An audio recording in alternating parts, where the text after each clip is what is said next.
வேலூரில் பெண் மருத்துவர் பாலியல் வன்கொடுமை வழக்கில் குற்றவாளிகள் 4 பேரும் தலா 20 ஆண்டுகள் சிறை தண்டனை விதித்து தீர்ப்பு அளிக்கப்பட்டுள்ளது. இது குறித்தான முழு விவரங்களுடன் இணைகிறார் செய்தி ஆசிரியர் வேல்ராஜ். வேல்ராஜ், வணக்கம். தீர்ப்பின் விவரம் என்ன, நீங்க பதிவு பண்ணலாம்?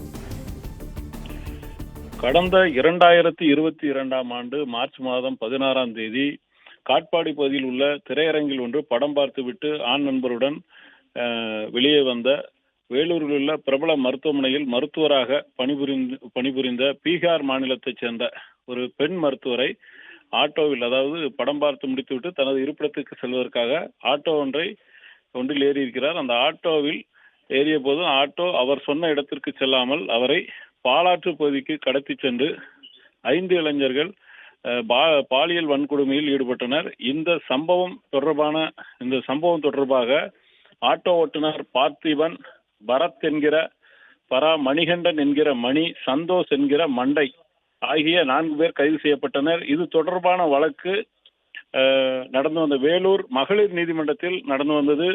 இந்த வழக்கு விசாரணை நிறைவு பெற்ற நிலையில் இன்று தீர்ப்பு வழங்கப்பட்டது. இதில் குற்றவாளிகள் 4 பேருக்கு, மொத்தம் 5 குற்றவாளிகள், 5 பேரில் ஒருவர் சிறுவன். இதில் முதல் 4 குற்றவாளிகளுக்கும் 20 ஆண்டு கடுங்காவல் தண்டனையை நீதிமன்றம் விதித்திருக்கிறது. அதே நேரம் ஒவ்வொருவருக்கும் தனியாக 28,000 ரூபாய் அபராதமும் விதிக்கப்பட்டிருக்கிறது. இந்த பாலியல் வன்கொடுமை ஆசாமிகள் நீதிமன்றத்திற்குள் வரும்போதே மிகவும் வன்முறையுடன் நடந்து கொண்டனர். தங்களை படம் பிடிக்கும் செய்தியாளர்களின் கேமராவை உடைத்தும் செல்போன்களை பறித்து வீசியும் அடாவடித்தனத்துடன் நடந்து கொண்டனர். தங்களுக்கு தீர்ப்பு வரப்போகிறது என்ற ஆத்திரத்தில் இப்படி நடந்து கொண்டதாக கூறப்படுகிறது. தொடர்ந்து இவர்களுக்கு இன்று 20 வருடம் கடுங்காவல் தண்டனை விதிக்கப்பட்டிருக்கிறது. அதே போல அபராதமும் விதிக்கப்பட்டிருக்கிறது. இந்த வழக்கில் குற்றம் சாட்டப்பட்ட 4 பேர், இந்த 4 பேருமே ஆட்டோ ஓட்டுநர்கள் என்று சொல்லப்படுகிறது. ஆட்டோ ஓட்டுநர் பார்த்திபன், பரத் என்கிற பாரா, மணிகண்டன் என்கிற மணி, சந்தோஷ் என்கிற மண்டை, இந்த 4 பேருக்கும் 20 வருடம் சிறை தண்டனை விதிக்கப்பட்டிருக்கிறது.